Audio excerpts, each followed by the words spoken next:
बिस्मिल्लाहिर्रहमानिर्रहीम। अस्सलामुअलैकुम and welcome to my channel अकल शोर की बातें। मेरी आज की वीडियो का टॉपिक है वक्त की अहमियत। मेरी वीडियो आपको अगर पसंद आए तो मेरी वीडियो को लाइक ज़रूर कर दीजिएगा। वक्त की अहमियत का अंदाज़ा इस बात से बखूबी लगाया जा सकता है कि इस कायनात का निज़ाम जो इतनी बड़ी हस्ती चला रही है, वह सारा निज़ाम उसकी एक हस्ती के हुक्म पर लब्बैक कहते हुए वक्त पर ही चल रहा है। सूरज, चाँद, सितारे वक्त पर निकलते हैं। सूरज रोशनी देता है और रात होते ही ग़ुरूब हो जाता है। इसी तरह रात होते ही चाँद नुमाया होता है और उस रब की पाकी बयान करते हुए खूब चमक रहा होता है। परिंदे अपने घरों का परवास कर जाते हैं। चिड़ियाँ अल्लाह पाक की पाकीज़गी बयान करती हैं और अपने घोंसलों में चली जाती हैं। मुअज्जिन 5 वक्त की अज़ान देता है और लोगों को एक अल्लाह की इबादत की तरफ बुलाता है। गाफिल लोग दुनियावी मशगूलियत में अपना वक्त ज़ाया करते हैं, जबकि नमाज़ी एक अल्लाह की तरफ सजदा करने और उसका कुर्ब हासिल करने में कामयाब हो रहे होते हैं।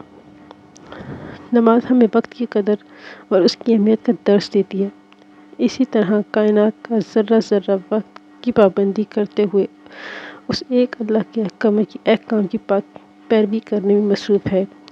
अल्लाह पाक हमें इस प्यारी नेमत वक्त की कदर करने और अपनी रज़ा वाले कामों में मसरूफ़ रहने की तौफ़ीक अता फरमाए, आमीन। पैमाना है वक्त। 1 साल की कदर कीमत उस तालिब इल्म से पूछो जिसका 1 साल बीमारी की वजह से ज़ाया हो गया। 1 महीने की कदर कीमत किराएदार से पूछो जिसके पास महीना गुजर जाने के बावजूद भी किराया नहीं होगा। 1 दिन की कदर कीमत उस दिहाड़ीदार से पूछो जो अपने अहलो अयाल का वाहिद कफील है। 1 घंटे की कीमत उस परदेसी से पूछो जो तवील जुदाई के बाद अपने वतन वापस आ रहा हो। 1 मिनट की कीमत उस शख्स से पूछो जिसकी ट्रेन छूट गई हो और 1 सेकंड की कीमत उस मरीज़ से पूछो जिसे लाइलाज करार देकर जवाब दे दिया हो। आपकी ज़िंदगी का एक एक लम्हा बहुत कीमती है, इसकी कदर किया करें। Thanks for watching my video. मेरे चैनल को सब्सक्राइब कर